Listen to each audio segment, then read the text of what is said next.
ಅಕ್ಷಯ ತೃತೀಯದಂದೇ ಶುಕ್ರನ ಸಂಚಾರ. ಕಟಕ ರಾಶಿ ಸೇರಿ ಈ 6 ರಾಶಿಗಳಿಗೆ ಶುಕ್ರ ದೆಸೆ. ಲಾಭ ಪ್ರತಿಷ್ಠೆ ಹೆಚ್ಚಾಗಲಿದೆ. ಹಿಂದೂ ಪಂಚಾಂಗದ ಪ್ರಕಾರ ಅಕ್ಷಯ ತೃತೀಯವನ್ನು ವೈಶಾಖ ಮಾಸದ ಶುಕ್ಲ ಪಕ್ಷದ ತೃತೀಯ ತಿಥಿ ಎಂದರೆ 3ನೇ ದಿನದಂದು ಆಚರಿಸಲಾಗುತ್ತದೆ. ಈ ವರ್ಷ ಈ ಹಬ್ಬ ಏಪ್ರಿಲ್ 19ರಂದು ಆಚರಿಸಲಾಗುತ್ತದೆ. ವಿಶೇಷವೆಂದರೆ ಈ ದಿನದಂದೇ ಶುಕ್ರನು ತನ್ನದೇ ಆದ ರಾಶಿಯಾದ ವೃಷಭ ರಾಶಿಯನ್ನು ಪ್ರವೇಶಿಸುತ್ತಾನೆ. ಆ ಮೂಲಕ ಪ್ರಬಲವಾದ ರಾಜಯೋಗವನ್ನು ಸೃಷ್ಟಿಸುತ್ತಾನೆ. ಜ್ಯೋತಿಷ್ಯ ಶಾಸ್ತ್ರದಲ್ಲಿ ಅಕ್ಷಯ ತೃತೀಯದಂದೇ ಶುಕ್ರನ ಸ್ಥಾನ ಬದಲಾವಣೆ ವೃಷಭ ಮತ್ತು ಕರ್ಕಾಟಕ ಸೇರಿದಂತೆ 6 ರಾಶಿಗಳಿಗೆ ವೃತ್ತಿ ಜೀವನವನ್ನು, ಪ್ರಗತಿ ಮತ್ತು ಸಾಮಾಜಿಕ ಸ್ಥಾನಮಾನವನ್ನು ಮತ್ತು ಪ್ರತಿಷ್ಠೆಯ ಏರಿಕೆಯನ್ನು ತರುತ್ತದೆ. ಈ ಶುಕ್ರನ ಸಂಚಾರದಿಂದ ಯಾವ ರಾಶಿಗಳು ಹೆಚ್ಚು ಪ್ರಯೋಜನ ಪಡೆಯುತ್ತಾರೆ ಎಂಬುದನ್ನು ಈ ವಿಡಿಯೋದಲ್ಲಿ ತಿಳಿದುಕೊಳ್ಳೋಣ. ನೀವೇನಾದರೂ ಇನ್ನೂ ನಮ್ಮ ಚಾನಲನ್ನು ಸಬ್ಸ್ಕ್ರೈಬ್ ಮಾಡಿಲ್ಲ ಅಂದರೆ ದಯವಿಟ್ಟು ಸಬ್ಸ್ಕ್ರೈಬ್ ಮಾಡಿಕೊಳ್ಳಿ. ವೈದಿಕ ಜ್ಯೋತಿಷ್ಯ ಶಾಸ್ತ್ರದ ಪ್ರಕಾರ ಈ ವರ್ಷ ಅಕ್ಷಯ ತೃತೀಯ ದಿನದಂದೇ ವೃಷಭ ರಾಶಿಗೆ ಶುಕ್ರನ ಸಂಚಾರ ನಡೆಯಲಿದೆ. ಏಪ್ರಿಲ್ 19ರಂದು ಮಧ್ಯಾಹ್ನ 3:28ಕ್ಕೆ ಶುಕ್ರನು ತನ್ನದೇ ಆದ ರಾಶಿಯಾದ ವೃಷಭ ರಾಶಿಗೆ ಆಗಮಿಸುತ್ತಾನೆ. ಶುಕ್ರನ ಈ ಸಂಚಾರದೊಂದಿಗೆ ಮಾಲವ್ಯ ರಾಜಯೋಗವು ರೂಪುಗೊಳ್ಳುತ್ತದೆ.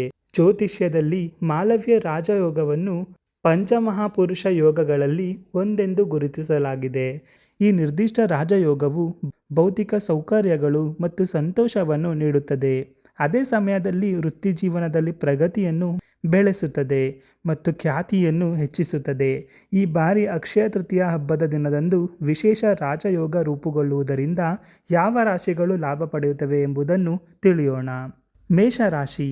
ಮೇಷರಾಶಿಯಲ್ಲಿ ಜನಿಸಿದವರು ಅಕ್ಷಯ ತೃತೀಯ ಹಾಗೂ ಶುಕ್ರನ ಸಂಚಾರದ ಅವಧಿಯು ಸಕಾರಾತ್ಮಕ ವೃತ್ತಿ ಜೀವನದ ಬದಲಾವಣೆಗಳನ್ನು ತರಬಹುದು.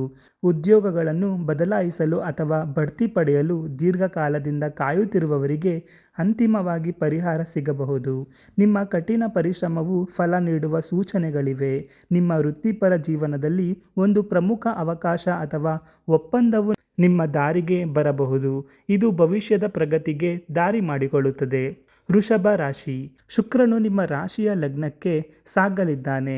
ಅದೇ ಸಮಯದಲ್ಲಿ ಮಾಲವ್ಯ ರಾಜಯೋಗವು ಸಕ್ರಿಯ ಮತ್ತು ಪ್ರಭಾವಶಾಲಿಯಾಗುತ್ತದೆ. ಈ ಶುಕ್ರ ಸಂಚಾರದ ಪರಿಣಾಮವಾಗಿ ನಿಮ್ಮ ಜೀವನ ಶೈಲಿ ಹೆಚ್ಚು ದೃಢ ಮತ್ತು ಪರಿಷ್ಕೃತವಾಗಲಿದೆ. ಇದಲ್ಲದೆ ಆರ್ಥಿಕ ಲಾಭಕ್ಕಾಗಿ ಹೊಸ ಮಾರ್ಗಗಳು ನಿಮಗೆ ತೆರೆದುಕೊಳ್ಳಬಹುದು. ಕುಂಭರಾಶಿ.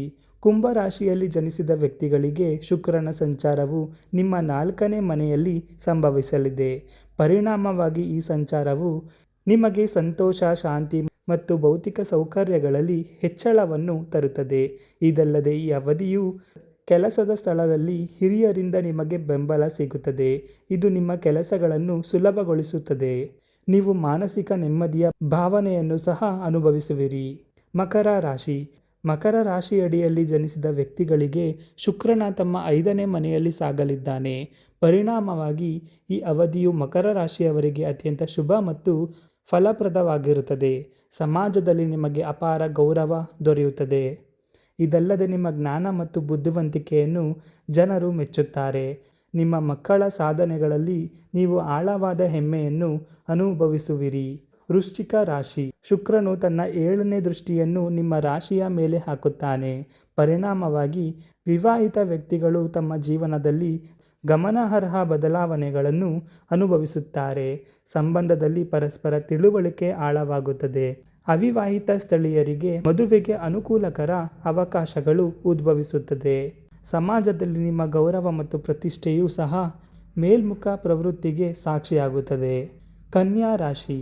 ಶುಕ್ರನು ನಿಮ್ಮ ರಾಶಿಯಿಂದ ಅದೃಷ್ಟದ ಮನೆಯಿಂದ 9ನೇ ಮನೆಗೆ ಸಾಗಲು ಸಿದ್ಧನಾಗಿದ್ದಾನೆ.